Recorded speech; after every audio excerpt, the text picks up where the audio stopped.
Hi, my name is Dr. Kat McCain with the Corps of Engineers. I am the Chief of the Environmental Planning Section here in St. Louis. Dr. McCain, what are some ways that people have changed how the Mississippi River flows? So a river is a natural, large stream of flowing water. This flowing water has a great power to carve and shape the landscape. So think of the Grand Canyon. That was created by a river. So this energy of this flowing water comes from the force of gravity, which pulls the water downward. The steeper the slope of the river, the faster the river moves and the more energy it has, and hence a faster flow. The flatter the slope of the river, the slower the river moves and less energy it has, and it has a slower flow. And people change the flow of rivers. Even you have likely changed the flow of a stream or a creek in your neighborhood or at your local park. You can do this by digging out a channel, forcing the water to go a different path, building a rock or a stick dam, or even piling up sand on the edges of the creek. For the Mississippi River, people have changed the river flow in a similar ways, but just at a larger scale. For instance, some people have changed the Mississippi flows by dredging, building dams or other river training structures, and also constructing levees. Dredging is removing silt and sand from the bottom of the river to make it deeper for navigation. The silt and sand is then moved somewhere else, like moving it downstream to deeper areas, taking it out of the river, or even reusing the sand to build islands. People have also built a lot of things in the river. On the Mississippi, people have built dams and other structures to improve navigation on the river and also have built levees. All of these structures change how the Mississippi River flows. Think of your creek again. Building a rock dam across the entire stream stops water flow and creates a lake-like habitat behind it. Dams on the Mississippi have a similar effect. Not all water flow is stopped, but behind the dam, the river is more like a lake than it is a flowing river. So what happens when you pile up rocks or sticks in different shapes in your creek? What happens to the flow of that creek? The flow will change around your piles and go in different directions. Maybe the flow will be faster in certain areas and maybe it'll be slower. On the Mississippi River, we call these piles of rocks river training structures. They are used to direct more flow into the main channel for navigation while slowing flow in other areas. The Mississippi River likes to move. These are called meanders, and it also, during this process of meandering, will create natural levees on either side of the riverbanks. These natural levees are slight raises on each side, and it directs the river's flow. So building dams, river training structures, and constructing levees are just some of the ways people have changed the flow of the Mississippi River. Understanding how we change the flow of the river is important because water runs downhill. What we do to change the river flow here will impact our neighbors downstream.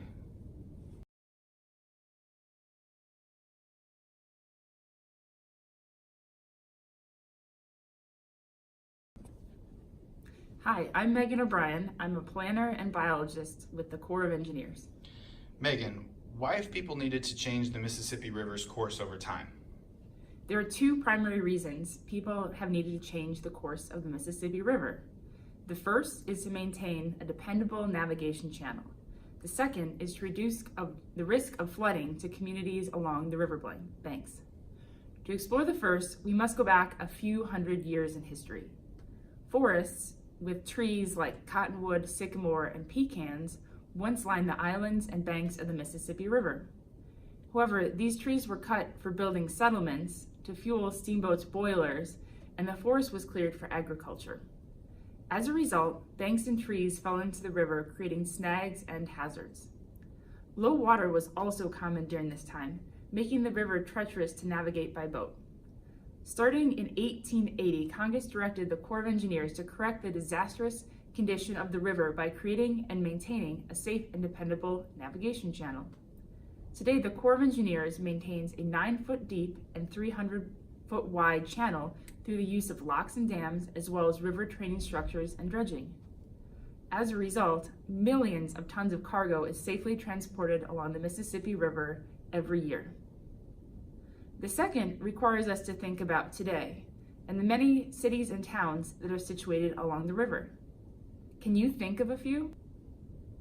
I can think of cities like Minneapolis, La Crosse, Wisconsin, St. Louis, Memphis, or New Orleans. When you think about it, nearly all the land along the Mississippi River is utilized for homes, for farming, for industry. Due to the millions of people and many businesses that are along the river, the Mississippi needed to be tamed, to be locked in place to better ensure the safety of people and property. To accomplish this, the flow of the Mississippi River is contained within a system of flood walls and levees. Levees are built-up earthen mounds. This not only keeps the river from taking bites out of the riverbank, but also prevents the river from rising up into homes and farmland during heavy rains.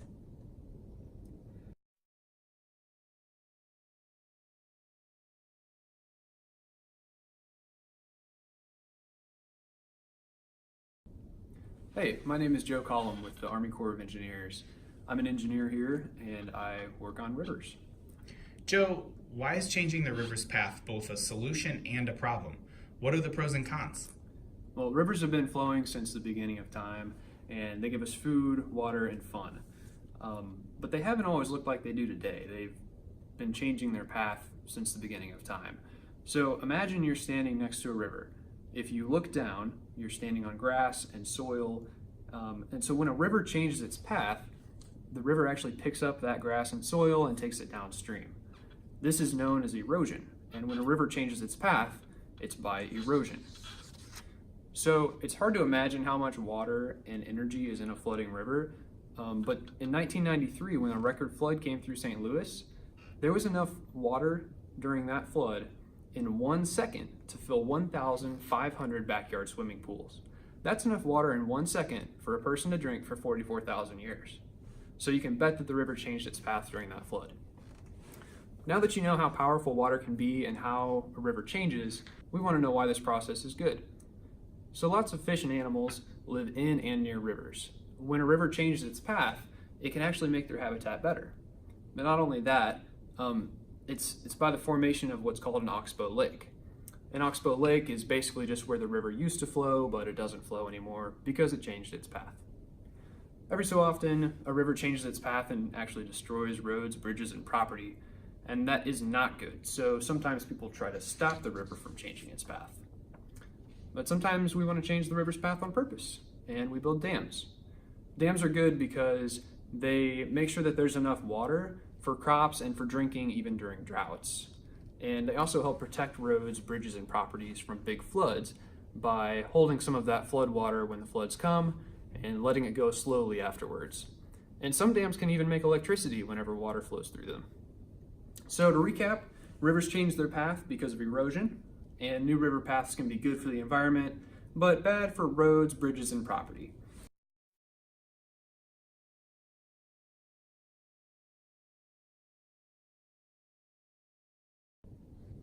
Hi everyone, my name is Matt Jones and I'm a planner with the U.S. Army Corps of Engineers here in St. Louis.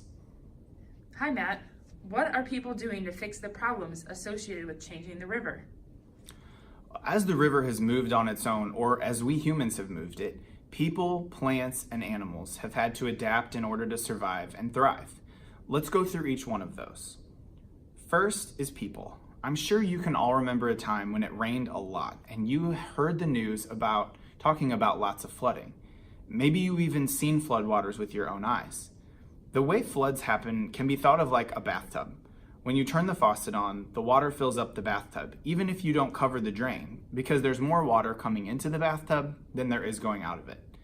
Also, because the bathtub is a set size and shape, you know how it's going to fill up every time. But now imagine that the shape and the depth of your bathtub changed every time you used it. You wouldn't be as sure how it was going to fill up, right? Well, that's what happens as the river changes its course. It becomes difficult for us to predict how the river will flood, and sometimes there are homes and businesses in those areas.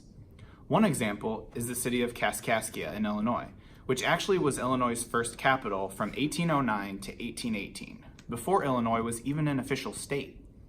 In 1881, the Mississippi River flooded and destroyed the city of Kaskaskia, and in the process changed its course, which you can see here on this map. The red line shows where the Mississippi River used to be, which is also the border between Illinois and Missouri. The blue line shows where the river is today, but the border remained the same at the red line. That makes the city of Kaskaskia, which is shaded in yellow, almost like an island between where the river used to be and where it is now. In order to continue to live and work near the river, especially when it changes course, people have had to sometimes elevate or lift their homes, like you can see here. You see how the home looks like it's on stilts? This is to prevent the home from flooding by allowing the water to flow beneath the house, which protects the people in it. Some other ways that we can reduce the chance of flooding is by moving our houses to a new location away from where the flood will occur, and then turning that area into a nature reserve for plants and wildlife, or into a recreation area like soccer fields, where we can use it when it isn't flooded, but also keep people away when it is flooded. Second is plants and animals. Other problems associated with rivers that change courses are the impacts to wildlife, like fish and birds, and plants like trees. How many of you have heard of endangered species? We know that plants and animals need water to survive. So when a body of water is no longer present, it can pose a danger to these plants and animals. The Army Corps of Engineers and other groups perform what we call ecosystem restoration, where we restore parts of the environment to how they used to be when plants and animals live there, so that we can give them the best chance to live and grow.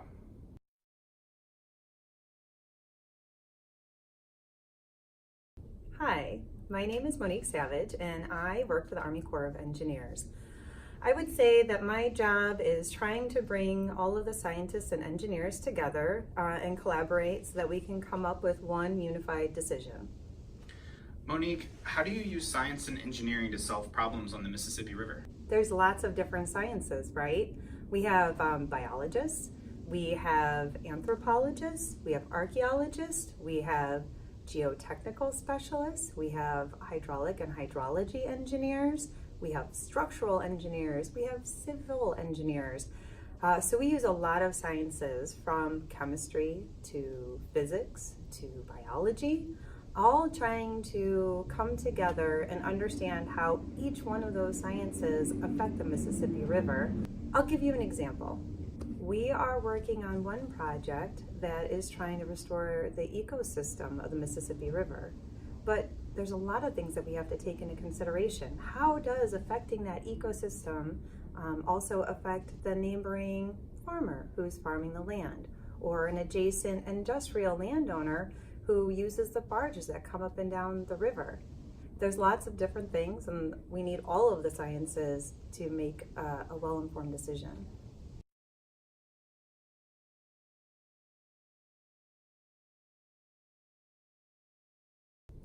Megan, what can a K-8 student do to learn more about rivers? What sparked your interest in rivers?